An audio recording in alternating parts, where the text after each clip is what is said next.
तो साथियों, स्वागत है आप सभी का एक और वीडियो में। तो जितने भी प्यारे साथी हैं, सब कोई पेन कॉपी लेके तैयार हो जाएं, क्योंकि आज का जो क्लास है काफ़ी इम्पोर्टेंट होने वाला है आप लोगों के लिए। देखिए, अभी तक तो नोटिफिकेशन नहीं आया है, लेकिन बहुत जल्द उम्मीद है कि नोटिफिकेशन आ जाएगा। बस आप लोग इसी तरह से कंटिन्यू मेहनत करते चलें और जो भी इम्पोर्टेंट बातें हैं उसको नोट करते हुए भी चलें। चलिए, पहला सवाल है आपके सामने में कि ओम का नियम, ओम्स लॉ किसके बीच संबंध बताता है। आपको बताना है कि जो ओम का नियम है ना, ये किसके बीच संबंध बताता है। पहला ऑप्शन है धारा और शक्ति के बीच, दूसरा ऑप्शन है धारा और वोल्टता के बीच, ऑप्शन सी देखिएगा साथियों धारा और आवेश के बीच, और ऑप्शन डी में देखिएगा धारा और ऊर्जा के बीच में। तो आपको बताना है कि जो ओम का नियम है ना, ये किसके बीच संबंध बताता है। देखिए, आप लोग को बताते चले कि ओम का नियम क्या है साथियों, V is equal to I into R. ये होता है V is equal to I into R. ये आपका ओम का नियम है। यहाँ से V जो है साथियों, ये हो जाएगा V आपका वोल्ट हो जाएगा।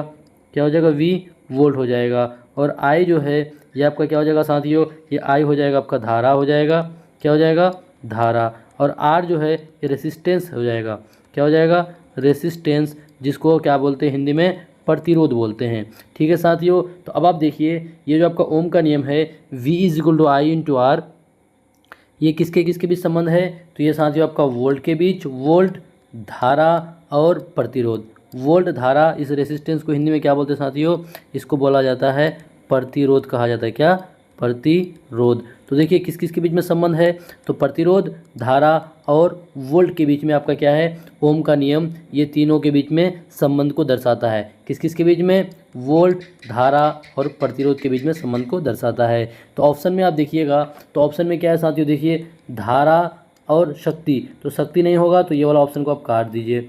दूसरा ऑप्शन देखिए साथियों, धारा और वोल्टता, धारा और वोल्टता बिल्कुल सही साथियों, ये वाला ऑप्शन क्या हो जाएगा? ऑप्शन बी बिल्कुल सही हो जाएगा। चलिए आगे बढ़ते हैं। आगे देखिए क्या है, धारा और आवेश। धारा तो है साथियों, लेकिन आवेश नहीं है, तो ये भी आपका गया।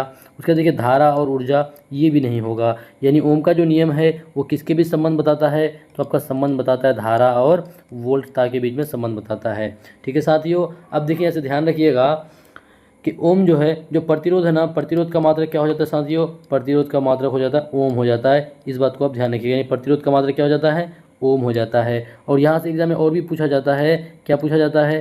प्रतिरोधकता। क्या साथियों? प्रतिरोधकता। आप लोग ध्यान रखिएगा, प्रतिरोधकता का अगर मात्रक पूछ दे तो वो क्या हो जाएगा? आपका ओम मीटर हो जाता है। इस बात को भी आपको ध्यान रखना है, क्योंकि एग्जाम में पूछे जाते हैं। चलिए बढ़ेंगे अब इस सवाल के बाद आगे की ओर।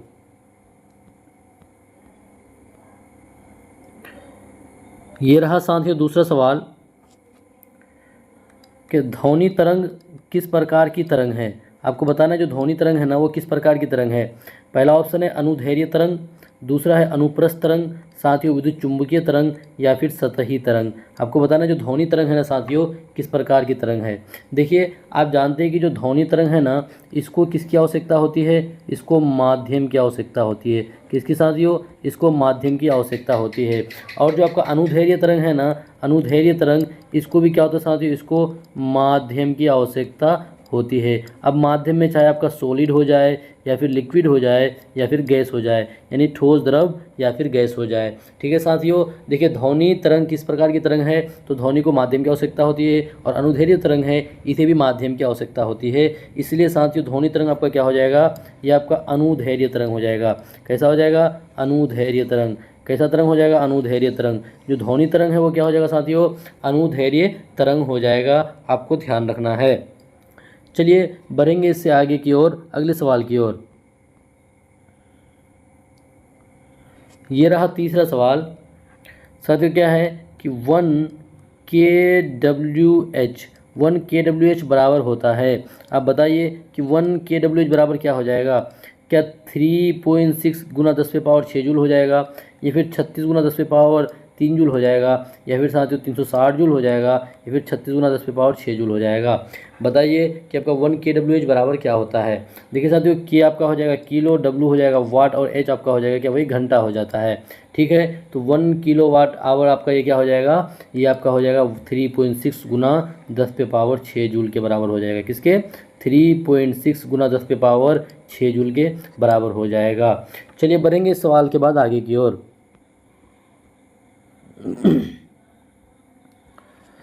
साथियों ये रहा अगला प्रश्न कि विद्युत मोटर किस ऊर्जा को बदलती है।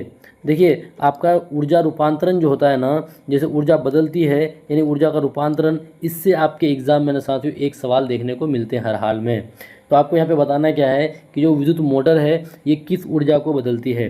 पहला ऑप्शन है कि ये यांत्रिक ऊर्जा को विद्युत ऊर्जा में बदलती है, या फिर साथियों ये रासायनिक ऊर्जा को ऊष्मा ऊर्जा में बदलती है।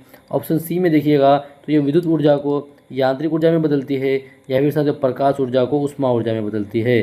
फटाफट आप बताइए कि जो विद्युत मोटर है ना वो किस ऊर्जा को बदलती है। तो ध्यान रखिएगा विद्युत मोटर साथियों ये आपका क्या हो जाएगा, विद्युत मोटर आपका विद्युत ऊर्जा को यांत्रिक ऊर्जा में, किसको, विद्युत ऊर्जा को यांत्रिक ऊर्जा में बदलने का काम कौन करता है साथियों, मोटर करता है।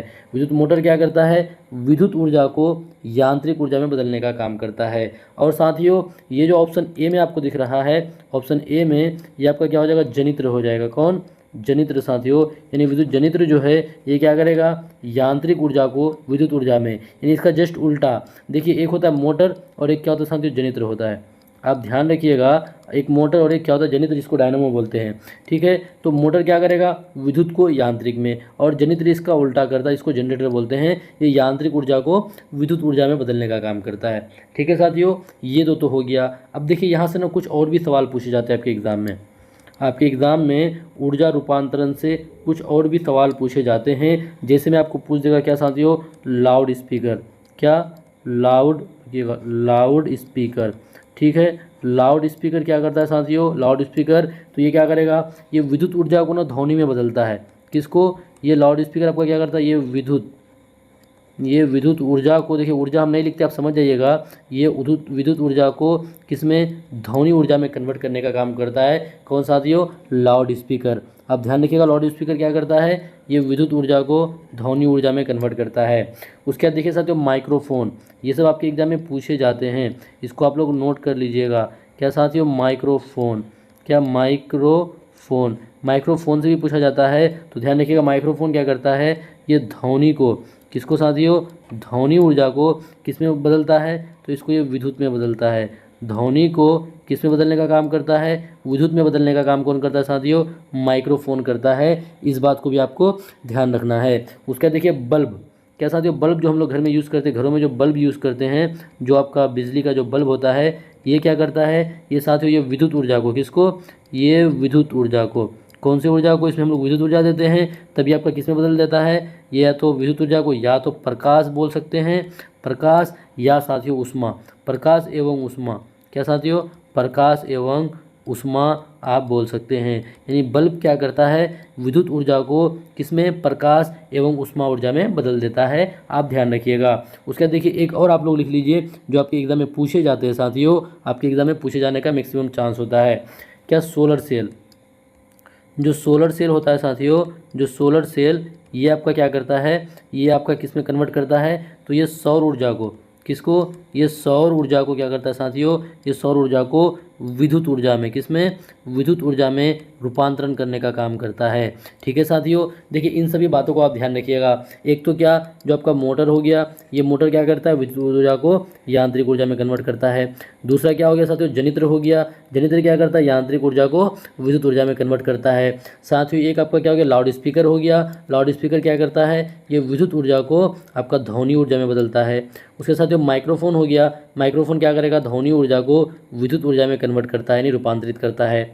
उसके साथ ही जो घरों में जो बल्ब होता है, वो बल्ब क्या करता है, ये विद्युत ऊर्जा को प्रकाश एवं ऊष्मा ऊर्जा में रूपांतरित करता है। और साथ ही एक क्या आपका सोलर सेल, तो सोलर सेल क्या करता है, ये सौर ऊर्जा को विद्युत ऊर्जा में रूपांतरित करता है। इन सभी बात को आप नोट कर लीजिएगा ताकि ये आपके लिए काम आ सके साथियों। चलिए बढ़ेंगे इस सवाल के बाद अब हम लोग धीरे धीरे आगे की ओर। ये रहा अगला सवाल साथियों। अगला सवाल है कि पीतल जिसको ब्रास बोलते हैं, किस धातु का मिश्र धातु है। बताइए साथियों, पीतल जो है ये किस धातु का मिश्र धातु आपको बताना है। पहला ऑप्शन है तांबा और जस्ता, तांबा और टीन, तांबा और एल्यूमिनियम, या साथियों तांबा और सीसा। देखिए मिश्र धातु से भी ना 100% एक सवाल पूछने का चांस रहता है। एक सवाल साथियों आपके एग्ज़ाम में मिश्र धातु से पूछने का चांस रहता है। तो साथियों देखिए, आपको हम ना कुछ और भी मिश्र धातुओं के नाम लिखा देते हैं ताकि आपको कोई दिक्कत ना हो। पहले तो देखिए पीतल पूछा है ना, तो साथियों जब भी पीतल पूछे ना, आप एक ट्रिक याद रखिएगा। क्या ट्रिक याद रखिएगा? पीतल के लिए आप एक क्या ट्रिक याद रखिएगा? पीताजी। क्या साथियों? पीताजी। पी से हो गया पीतल, तौ से तांबा और जौ से जस्ता हो गया। तो साथियों इस सवाल का जवाब क्या हो जाएगा? ऑप्शन ए हो जाएगा। क्या हो जाएगा? ऑप्शन ए हो जाएगा। यानी पीतल जो है किसका मिश्र धातु है? तांबा और जस्ता का। इसका ट्रिक क्या है? पीताजी। ठीक है साथियों, अब देखिए कुछ और भी चीज़ें हैं, कुछ और भी धातु हैं, मिश्र धातु हैं जो आपको याद रखने का ज़रूरत है क्योंकि एग्ज़ाम में पूछे जाते हैं। एक क्या है साथियों? कांसा। आपके एग्ज़ाम में पूछे जाते हैं। क्या? कांसा पूछता है। कांसा किस किस का मिश्र धातु है? तो ध्यान रखिएगा, कांसा आपका तांबा। किसका साथियों? तांबा और टीन का। कांसा किस किस का मिश्र धातु है? तांबा और टीन का। जैसे कि ऑप्शन बी में यहाँ पे है ना, तो ये तांबा और टीन का क्या हो जाएगा साथियों? ये आपका कांसा हो जाएगा। क्या हो जाएगा? कांसा हो जाएगा। आप ध्यान रखिएगा। उसके बाद देखिए अगला जो एक और आप जान लीजिए, क्या हो गया? कांसा हम लोग जान लिए, उसे जर्मन सिल्वर। ये वाली सवाल ना साथियों एग्ज़ाम में बहुत घूमते रहता है। जर्मन सिल्वर, इसमें बच्चा कंफ्यूज करता है साथियों। जर्मन सिल्वर ये किसका मिश्र धातु है? तो ये आपका तांबा। किसका साथियों? तांबा प्लस जिंक प्लस निकेल। किसका साथियों? तांबा plus zinc plus nickel. German silver, इससे एक ये सवाल बहुत ज़्यादा चांस होता है। इसको आप ना स्टार मान लीजिए साथियों, इसको स्टार मान लीजिए क्योंकि जर्मन सिल्वर ये सवाल एग्ज़ाम में देखने का ज़्यादा चांस रहता है। उसके बाद इसके आगे और भी आप जान लीजिए कुछ जो आपके एग्ज़ाम में पूछे जा सकते हैं, जैसे स्टील। क्या साथियों? स्टील। स्टील भी पूछा जाता है कि स्टील किसका मिश्र धातु है? तो ध्यान रखिएगा, स्टील जो है ये लोहा और कार्बन का है। किसका है? ये आपका लोहा और कार्बन का है। ठीक है साथियों। उसके बाद देखिए एक क्या होता है? Stainless steel. क्या साथियों? एक स्टेनलेस स्टील होता है। ठीक है, एक होता है क्या? Stainless steel. तो बताइए स्टेनलेस स्टील क्या हो जाएगा? तो स्टेनलेस स्टील जो है साथियों इसमें क्या क्या होता है? तो इसमें लोहा होता है। क्या होता है इसमें? लोहा। इसमें कार्बन और इसमें क्या होता है साथियों? क्रोमियम होता है। स्टेनलेस स्टील में क्या होता है? लोहा, कार्बन और क्रोमियम। तो देखिए साथियों इन सभी बातों को भी आप ध्यान रखिएगा। एक तो क्या आपका स्टेनलेस स्टील ये किस किस का है? लोहा, कार्बन और क्रोमियम। और आपका स्टील जो है ये आपका लोहा और कार्बन का है। और जर्मन सिल्वर जो है ये तांबा, जिंक और निकेल है। उसके बाद कांसा जो है साथियों ये तांबा और टीन का है। उसके बाद पीतल जो है ये आपका तांबा और जस्ता का यानी पीताजी। ठीक है साथियों इन सभी चीज़ों को आप नोट कर लीजिएगा। चलिए बढ़ेंगे सवाल के बाद आगे की ओर। तो साथियों अगला प्रश्न है कि पानी का विद्युत अपघटन यानी इलेक्ट्रोलाइसिस करने पर क्या प्राप्त होता है? बताइए जब आप पानी का विद्युत अपघटन कीजिएगा तो आपको क्या प्राप्त होगा? पहला ऑप्शन है हाइड्रोजन और ऑक्सीजन प्राप्त होता है। हाइड्रोजन और कार्बन डाइऑक्साइड प्राप्त होगा। साथ ही ऑक्सीजन और नाइट्रोजन प्राप्त होगा या फिर केवल ऑक्सीजन। तो देखिए आप सबको पता है कि पानी जो है साथियों जल ये क्या है कि यौगिक है और इसका साथियों सूत्र क्या है? H2O। जब इसका इलेक्ट्रोलाइसिस कीजिएगा, इसका विद्युत अपघटन कीजिएगा तो साथियों ये आपका क्या H2 + O2 में ये आपका टूट जाता है। यानी हाइड्रोजन और साथियों ऑक्सीजन में क्या हो जाएगा? अपघटन हो जाएगा यानी टूट जाएगा। तो साथियों करने पर क्या प्राप्त होगा आपको? तो आपको प्राप्त होगा H2 और O2 यानी हाइड्रोजन और ऑक्सीजन। तो देखिए हाइड्रोजन और ऑक्सीजन ऑप्शन कहाँ है? तो साथियों ये ऑप्शन आपको ए में दिख रहा है। कहाँ पे? ऑप्शन ए में दिख रहा है, हाइड्रोजन और ऑक्सीजन। चलिए बढ़ेंगे इस सवाल के बाद आगे की ओर। ये रहा अगला सवाल साथियों। अगला सवाल अम्ल से है। देखिए अम्ल से अगला सवाल है कि अम्ल का स्वाद कैसा होता है? आपको बताना है कि अम्ल का स्वाद कैसा होता है। ऑप्शन है साथियों अम्ल का स्वाद कड़वा होता है, अम्ल का स्वाद खट्टा होता है, मीठा होता है या कसैला होता है। तो सबको पता है कि अम्ल स्वाद में कैसा होता है साथियों? ये स्वाद में खट्टा होता है। क्या होता है? ये स्वाद में खट्टा होता है। आप ध्यान रखिएगा। और इसके बारे में कुछ और बातें जान लीजिए जो आपके एग्जाम में पूछे जाते हैं। साथियों ये जल में घुल करके ना क्या देता है? हाइड्रोजन आयन प्रदान करता है। अम्ल क्या करता है? ये जब इसको आप जल में घोलिएगा, किसमें? जल में घोलिएगा तो ये क्या देगा आपको? हाइड्रोजन आयन प्रदान करता है यानी हाइड्रोजन आयन बाहर निकलता है। ठीक है साथियों। और ये आपका स्वाद में कैसा होता है? खट्टा होता है। और इसका पीएच मान क्या साथियों, इसका पीएच मान क्या होता है, इसका पीएच मान 7 से कम होता है। इस बात को आपको ध्यान रखना है कि अम्ल का पीएच मान क्या होता है साथियों, 7 से कम होता है। इस बात को भी आपको ध्यान रखना है। और ये स्वाद में कैसा होता है, खट्टा होता है, और जल में घुल करके ये क्या होता है, हाइड्रोजन आयन प्रदान करता है। ठीक है, इन सभी बातों को आप ध्यान रखिएगा। चलिए बढ़ेंगे इस सवाल के बाद आगे की ओर। और एक बात और ध्यान रख लीजिएगा, एक बात और ध्यान रखिएगा अम्ल के बारे में जो आपके एग्जाम में पूछे जाते हैं कि ये क्या करता है साथियों, ये नीले लिटमस को ना, किसको, नीले लिटमस को कैसा कर देता है साथियों, उसको जला करके लाल कर देता है। इस बात को आपको ध्यान रखना है कि अम्ल क्या करता है, नीले लिटमस पत्र को जला करके लाल कर देता है। चलिए बढ़ेंगे अब इस सवाल के बाद आगे की ओर। साथियों अगला सवाल कि सोडियम धातु को किस द्रव में सुरक्षित रखा जाता है। ऑप्शन है जल में रखा जाता है, अल्कोहल में, या फिर मिट्टी का तेल में, या साथियों अम्ल में। तो बताइए जो सोडियम धातु है, सोडियम जिसका सिंबल क्या होता है साथियों, Na होता है। इस तरह से सोडियम जो धातु है इसको किस द्रव में सुरक्षित रखा जाता है। देखिए साथियों इसको ना मिट्टी का तेल में रखा जाता है। किसमें, मिट्टी का तेल में। सोडियम को किस में डुबोकर रखा जाता है, मिट्टी के तेल में डुबोकर रखा जाता है। साथियों सोडियम के बारे में जान लीजिए, इसका परमाणु संख्या कितना है, 11 होता है। और इसका वैलेंसी की अगर बात करें साथियों, इसके वैलेंसी की बात करें तो कितना हो जाएगा, 1 हो जाएगा। साथियों इसका ईसी की बात करें, इसका ईसी यानी इलेक्ट्रॉनिक कन्फिग्रेशन, तो क्या हो जाएगा साथियों, 2, 8 और 1 हो जाता है। इसको आपको ध्यान रखना है। ठीक है साथियों, उसके देखिए ये आपका क्या करता है, ये एक इलेक्ट्रॉन को ये त्याग करता है। क्या करता है, इलेक्ट्रॉन को त्याग करता है, यानी बाहर निकालता है साथियों। ठीक है, उसके बाद ये आपका काफ़ी सक्रिय है, बहुत ज़्यादा ये क्या होता है साथियों, सक्रिय है। ठीक है उसके बाद और इसके बारे में आप क्या जानिएगा, ये आपका सोडियम का ना, ये Na जो है ये लैटिन नाम है जिसको क्या बोलते हैं, नेट्रियम बोलते हैं। क्या बोलते हैं, नेट्रियम बोलते हैं। इन सभी बातों को आप ध्यान रखिएगा। और इसको ना चाकू से काटा जाता है। किससे, चाकू से इसको आसानी से काटा जा सकता है। इन सभी बात को आप ध्यान रखिएगा सोडियम के बारे में। चलिए बढ़ेंगे इस सवाल के बाद आगे की ओर। साथियों अगला सवाल कि प्रकाश संश्लेषण क्या है, प्रकाश संश्लेषण फोटोसिंथेसिस के दौरान कौन सी गैस उत्सर्जित होती है। आपको बताना है कि प्रकाश संश्लेषण के दौरान कौन सी गैस उत्सर्जित होती है।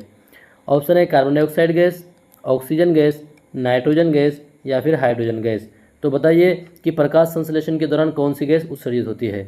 देखिए हम लोग ना पहले क्या करते हैं, प्रकाश संश्लेषण उसका ना एक रिएक्शन कर लेते हैं साथियों, कि प्रकाश संश्लेषण का जो रिएक्शन है उसको पहले बना लेते हैं, उससे आपको समझ में आ जाएगा।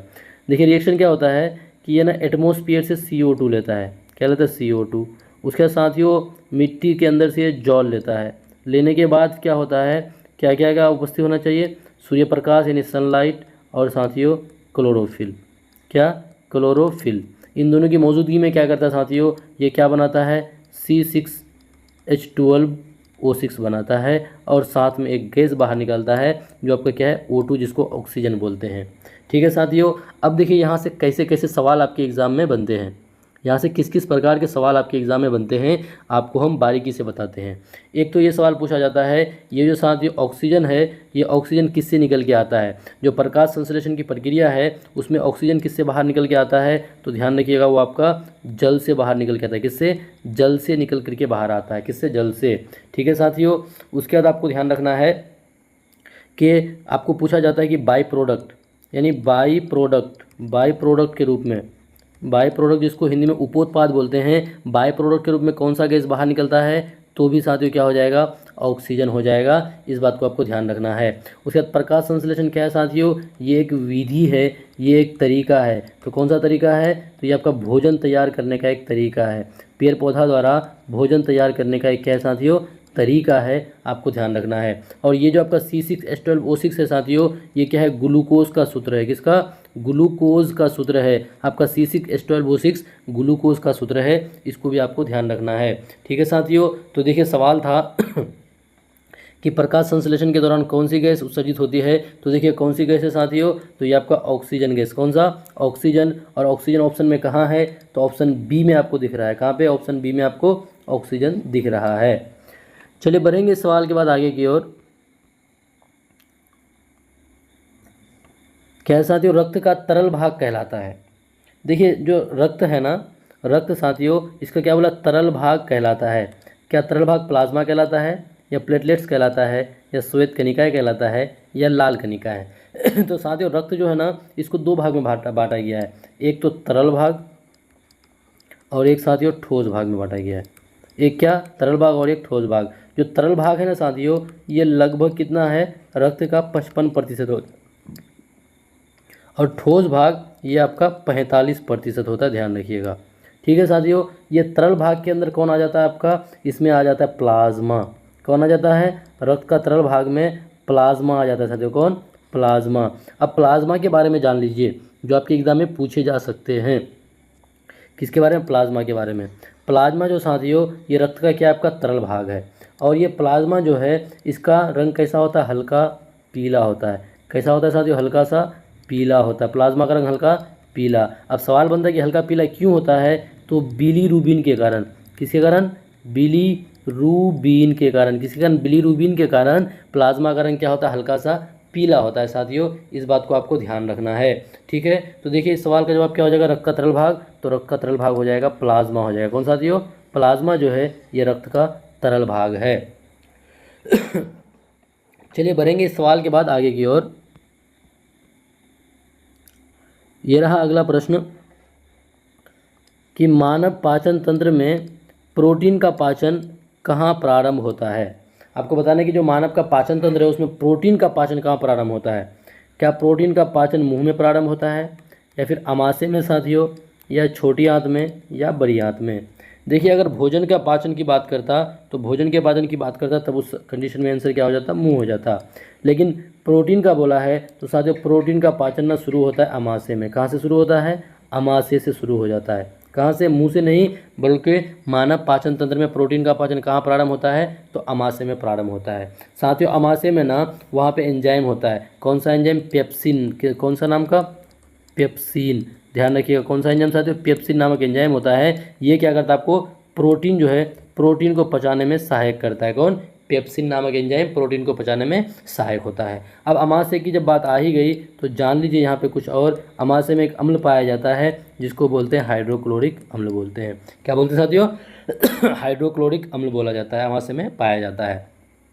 ये अम्ल जो है साथियों, ये अम्ल कीटाणुओं को ना, जो आप जो भोजन करते हैं, जो फास्ट फूड करते हैं, उसमें जो कीटाणु मौजूद रहता है ना, कीटाणु को क्या करता है, ये कीटाणु को नष्ट करता है। कीटाणु को क्या करता है, नष्ट करता है। इसलिए इसको कीटाणुनाशक भी कहा जाता है। इस बात को आपको ध्यान रखना है साथियों। ये भोजन को क्या करता है, ये जो अम्ल है भोजन को ना, भोजन को देखिए अम्ल है तो भोजन को किस माध्यम में बनाता है, उसको अम्लीय माध्यम में कन्वर्ट करता है। अब अम्लीय माध्यम में कन्वर्ट क्यों करता है, क्योंकि साथियों अमाशय में जो भोजन है ना वो पचेगा तभी जब वो अम्लीय माध्यम में होगा। उस पर जो एंजाइम सब है, एंजाइम सब उस पर तभी कार्य करेगा जब वो किस मीडियम में रहेगा, अम्लीय माध्यम में रहेगा। तो उसको अम्लीय माध्यम में कौन बनाता है, HCl बनाता है साथियों। इन सभी बात को आप ध्यान रखिएगा।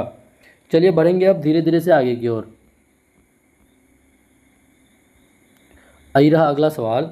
तो बताइए आप लोगों की तैयारी कैसी चल रही है, सच बताइएगा, यकीन के साथ पढ़ने में मज़ा आ रहा है कि नहीं आ रहा है। देखिए साथियों 12वां सवाल है कि कोशिका का शक्ति गृह, जिसको पावर हाउस कहा जाता है, पावर हाउस किसे कहा जाता है। बताइए कोशिका का पावर हाउस किसे कहते हैं। क्या कोशिका का पावर हाउस राइबोसोम को कहते हैं, या माइटोकॉन्ड्रिया को कहते हैं, या साथियों नाभिक को, या फिर गोल्जी तंत्र को। फटाफट बताइए कोशिका का पावर हाउस किसे कहते हैं। देखिए लास्ट क्लास में हम लोग ना कोशिका चैप्टर के बारे में जाने थे। किसके बारे में, कोशिका चैप्टर के बारे में। तो साथियों मेरे ख्याल से इस सवाल का जवाब आप लोग हर हाल में दे दीजिएगा। तो देखिए पावर हाउस किसको कहते हैं, माइटोकॉन्ड्रिया को। किसको, माइटोकॉन्ड्रिया को पावर हाउस कहा जाता है। अब राइबोसोम जो है इसको क्या बोलते हैं, इसको प्रोटीन फैक्ट्री कहा जाता है। क्या कहा जाता है, प्रोटीन फैक्ट्री के नाम से जाना जाता है। ठीक है साथियों। और नाभिक जो है ये क्या आपका नियंत्रण करता है, नियंत्रण करने का काम कौन करता है साथियों, कोशिका को, तो नाभिक करता है। और गोल्जी तंत्र जो है साथियों ये क्या करता है, ये आपका पैकिंग करता है और वितरण करने का काम करता है। पैकिंग करने का काम, पैकिंग, वो वितरण का काम कौन करता है, वितरण मतलब बांटने का काम, श्रवण का काम आपका गोल्जी तंत्र करता है। इन सभी बात को आप ध्यान रखिएगा। और माइटोकॉन्ड्रिया में जो ऊर्जा रहता है साथियों वो किस रूप में रहता है, तो वो ATP के रूप में मौजूद रहता है। इस बात को भी आपको ध्यान रखना है। चलिए बढ़ेंगे 12 के बाद आगे की ओर। ये रहा 13 नंबर सवाल। देखिए यहाँ पे हम लोग कोशिश किए हैं आप लोगों के लिए, यहाँ पे हम लोग चित्र लेके आए साथियों ताकि आपको ना इजीली समझ में आ जाए। क्या है कि प्रकाश का अपवर्तन किस कारण होता है, प्रकाश का अपवर्तन। साथियों आप प्रकाश का परावर्तन पढ़े हैं, प्रकाश का अपवर्तन भी पढ़े हैं, तो बताइए प्रकाश का अपवर्तन किस कारण होता है। ऑप्शन है परावर्तन के कारण, ऑप्शन बी में है माध्यम बदलने पर गति का बदलना इस वजह से, या फिर प्रकाश का विकिरण की वजह से, या प्रकाश का प्रकीर्णन की वजह से। फटाफट आप बताइए कि प्रकाश का साथियों अपवर्तन किस कारण होता है। तो देखिए प्रकाश का अपवर्तन आप यहाँ पे देखिएगा, ये जो आपका है ना, ये साथियों इसको बोलते हैं अभिलंब बोलते हैं। क्या उसको बोलते हैं? अभिलंब, या फिर उसको इंग्लिश में नॉर्मल बोला जाता है, ठीक है, अभिलंब। ये जो सीधी वाली लाइन है साथियों। और देखिए इंसिडेंट रे है, ये वाली जो रे है इंसिडेंट रे है, ये आपका एक मीडियम, एक माध्यम ये हो गया साथियों, ये आपका पहला माध्यम हो गया, ये जो आपका है ये दूसरा माध्यम है। देखिए इसमें क्या होता है, पहले माध्यम में आप देखिएगा यहाँ से जो आपतित किरण है जिसको इंसिडेंट रे बोलते हैं, ये आने के बाद दूसरे माध्यम में आप देखिए साथियों, दूसरे माध्यम में इसका जो ये आपका इस तरह से आगे की ओर जाना था, रुकिए, इस तरह से ये आगे की ओर जाना था, लेकिन साथियों क्या किया, ये अभिलंब की ओर, किधर, अभिलंब की ओर ये डिफ्लेक्ट हो गया, यानी अभिलंब की ओर ये आपका मुड़ जा रहा है साथियों। अभिलंब की ओर क्या हो रहा है, मुड़ जा रहा है। रीज़न क्या है साथियों, देखिए पहला वाला जो माध्यम है ना, पहला वाला माध्यम ये आपका क्या है, विरल माध्यम है। इसके कंपेरिजन में ये क्या है साथियों, विरल माध्यम है। और दूसरा वाला जो माध्यम है ये आपका क्या है, सघन माध्यम है। आप समझिएगा जब प्रकाश की किरण ना एक माध्यम से दूसरे माध्यम में जाए और अगर अभिलंब की ओर मुड़ रहा है तो पहला माध्यम विरल होगा और दूसरा माध्यम क्या होगा, सघन होगा।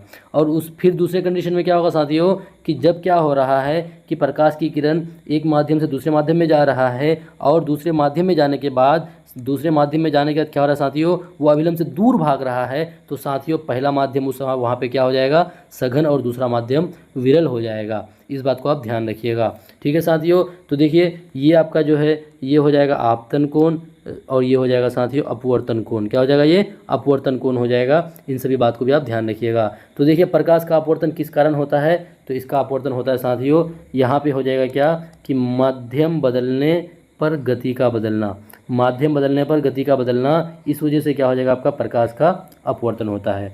अब देखिए प्रकाश के अपवर्तन से रिलेटेड ना कुछ एग्जाम में सवाल पूछे जाते हैं, कुछ घटनाएं पूछे जाते हैं जो आपको जानना बिल्कुल ज़रूरी है साथियों प्रकाश का अपवर्तन से।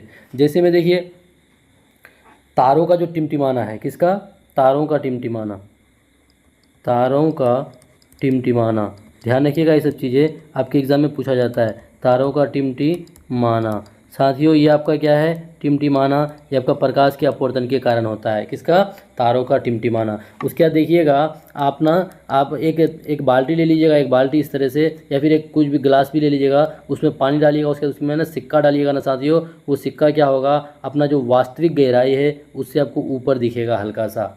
ये साथियों ये सभी चीज़ें क्या होता है, आपका प्रकाश के अपवर्तन के कारण होता है, ठीक है साथियों। इन सभी बातों को आप ध्यान रखिएगा। चलिए बढ़ेंगे इसके आगे की ओर।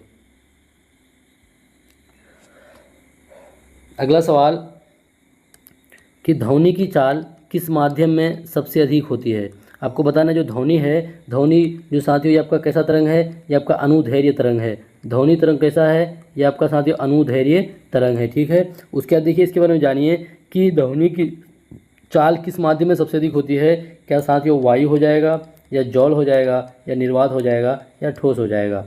तो इन चारों ऑप्शन में देखिएगा तो आप जानते हैं कि ध्वनि को माध्यम की आवश्यकता होती है। तो पहला ये जो ऑप्शन नंबर सी है इसको तो आप ऐसे ही काट दीजिए क्योंकि निर्वात में आपका ध्वनि गमन नहीं करेगा।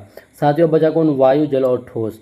तो ध्यान रखिएगा सबसे अधिक आपका किस में, सॉलिड में, उसके बाद लिक्विड और सबसे कम साथियों गैस। तो देखिए ध्वनि की चाल सबसे अधिक किस में होता है, ठोस में, फिर द्रव में और सबसे कम गैस में। तो ठोस ऑप्शन कहाँ है साथियों, ऑप्शन डी में आप देखिएगा, यहाँ पे आपको ऑप्शन डी में ठोस दिख रहा है। चलिए बढ़ेंगे 14 के बाद आगे। ये रहा 15 नंबर सवाल कि विद्युत धारा की एसआई इकाई क्या है। बताइए जो विद्युत धारा है उसकी एसआई इकाई क्या है। ऑप्शन है वोल्ट है, कूलम है, ओम है, या एम्पियर है। बताइए साथियों विद्युत धारा की एसआई इकाई क्या है। चलिए आपको हम बताते चलें कि वोल्ट जो है साथियों ये किसका है, ये विभवांतर का है। किसका, ये आपका विभवांतर। ध्यान रखिएगा विभवांतर का आपका क्या हो जाएगा, वोल्ट हो जाएगा। और कूलम जो है साथियों ये आपका आवेश का है। किसका है, आवेश का क्या है, कूलम है। और ओम जो है साथियों, ओम आपका प्रतिरोध का, किसका, ओम आपका प्रतिरोध का है। लेकिन साथियों एम्पियर जो है ये एम्पियर क्या हो जाएगा, विद्युत धारा की एसआई इकाई क्या हो जाएगा, एम्पियर हो जाएगा। बाकी सब बातों को भी आप नोट कर लीजिए ताकि आपको साथियों काम आ सके। चलिए बढ़ेंगे सवाल के बाद आगे की ओर। ये रहा अगला सवाल। साथियों सवाल है कि उत्तल लेंस किस प्रकार का होता है। आपको बताना जो उत्तल लेंस है वो किस प्रकार का होता है। पहला ऑप्शन है क्या वो अभिसारी होता है, या अपसारी होता है, या साथियों परावर्तक होता है, या विकिरणक होता है। बताइए कि उत्तल लेंस किस प्रकार का होता है। देखिए साथियों यहाँ पे आपको ना हम चित्र लेके आए हैं, एक ये वाली लेंस है और एक ये वाली लेंस है। आपको बताना है कि उत्तल लेंस किस प्रकार का होता है। साथियों ध्यान रखिएगा, जो उत्तल लेंस होता है ना ये आपका अभिसारी कैसा होता है, अभिसारी होता है। कैसा, अभिसारी। अभिसारी का मतलब क्या है साथियों कि जब प्रकाश की किरणें आकर के जब आपको ना एक ही बिंदु पे आके मिलता है, जब अब प्रकाश की किरणें आकर के सभी किरणें एक ही बिंदु में आके मिले ना साथियों, उसको क्या बोलते हैं, अभिसारी किरणपुंज बोलते हैं। और साथियों उत्तल लेंस जो है क्या करता है, उत्तल लेंस क्या करता है, सभी किरणों को ना एक बिंदु में ला करके मिलाता है, इसलिए इसको क्या बोलेंगे, इसको अभिसारी बोला जाता है। उत्तल लेंस को क्या बोला जाता है, अभिसारी लेंस बोला जाता है। लेकिन इसका जस्ट उल्टा साथियों जो ये आपका अवतल लेंस है, ये वाली जो फोटो देख रहे हैं ये क्या है, ये है आपका अवतल लेंस। कौन सा लेंस है, अवतल लेंस। अवतल लेंस क्या करता है साथियों, ये आपका किरणों को ना एक जगह नहीं लाता बल्कि क्या करता है, ये किरणों को फैला देता है। इसको क्या करता है, डाइवर्ट करता है, किरणों को फैलाने का काम करता है, इसको डाइवर्ट करता है, इसलिए इसको डाइवर्जिंग बोला जाता है या फिर इसको अपसारी कहा जाता है। तो उत्तल लेंस आपका क्या हो जाएगा साथियों, उत्तल लेंस आपका हो जाएगा अभिसारी, और साथियों अवतल लेंस क्या हो जाएगा, अवतल लेंस आपका क्या हो जाएगा साथियों, अवतल लेंस ये हो जाएगा आपका अपसारी हो जाएगा। इन सभी बात को आप ध्यान रखिएगा। चलिए बढ़ेंगे इस सवाल के बाद आगे की ओर। ये रहा अगला प्रश्न। साथियों प्रश्न है कि जल का रासायनिक सूत्र क्या है। देखिए जल का रासायनिक सूत्र बहुत आसान सवाल है कि H2A2 हो जाएगा, या फिर H2O, या फिर HO, या फिर H2। साथियों सबको पता है कि जल एक यौगिक है और इसका रासायनिक सूत्र क्या हो जाएगा, H2O हो जाएगा। ठीक है, चलिए बढ़ेंगे 17 के बाद आगे की ओर।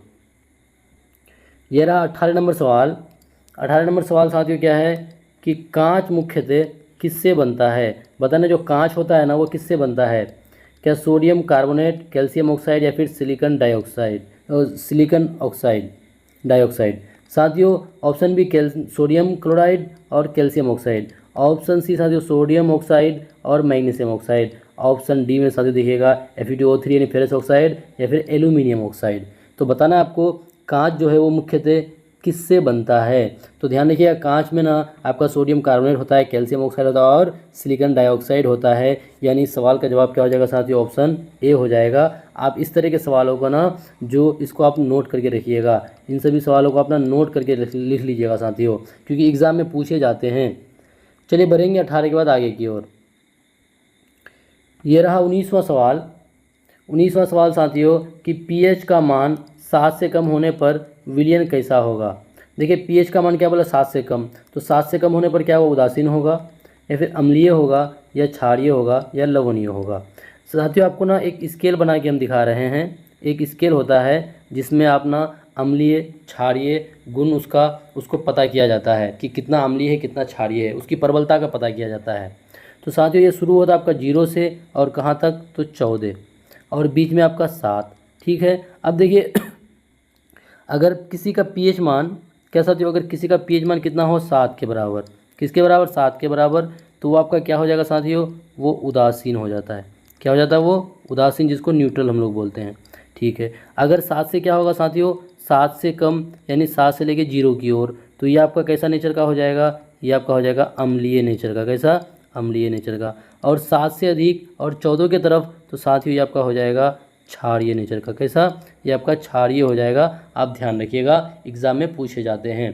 ठीक है, तो pH का मान 7 से कम होने पर विलयन कैसा होगा, तो 7 से कम होने पर वो आपका अम्लीय हो जाएगा। कैसा हो जाएगा, अम्लीय। और साथियों जो अम्लीय गुण होता है वो क्या करता है, वो नीले लिटमस को, किसको, नीले लिटमस को क्या करता है साथियों, अम्ल लाल कर देता है। अम्ल क्या करता है, नीले लिटमस पत्र को लाल कर देता है। ये बात आप ध्यान रखिएगा। चलिए बढ़ेंगे 19 के बाद आगे। ये रहा 20वां सवाल और साथियों आज के सेशन का अंतिम सवाल कि शुष्क बर्फ ड्राई आइस क्या है। जो शुष्क बर्फ होता है वो क्या है, क्या साथियों वो ठोस नाइट्रोजन होता है, ठोस अमोनिया होता है, ठोस कार्बन डाइऑक्साइड होता है, या ठोस ऑक्सीजन होता है। तो साथ ही जो शुष्क बर्फ़ होता है ना, वो आपका ठोस कार्बन डाइऑक्साइड होता है। क्या होता है? ठोस कार्बन डाइऑक्साइड को ही क्या बोलते हैं? शुष्क बर्फ़ कहा जाता है। आप ध्यान रखिएगा। तो साथ ही इस सवाल का जवाब हो जाएगा ऑप्शन सी हो जाएगा, यानी शुष्क बर्फ़ ठोस कार्बन डाइऑक्साइड, यानी वही जो CO2 होता है जो ठोस रूप में होता है उसको क्या कहा जाता है? शुष्क बर्फ़ कहा जाता है। आपको ध्यान रखना है। तो साथियों, आज के सेशन में हम लोग कुल 20 प्रश्न लेके आए। तो बताइए 20 प्रश्न आपको कैसा लगा, और जितने भी हम लोग एक्सप्लेन किए साथियों, उन सभी बातों को आप नोट करते हुए चले हर दिन, ताकि वो आपके लिए काफ़ी इम्पोर्टेंट साबित हो। साथियों, फिर मिलेंगे इसी तरह से अगले क्लास में। जब तक के लिए जय हिंद।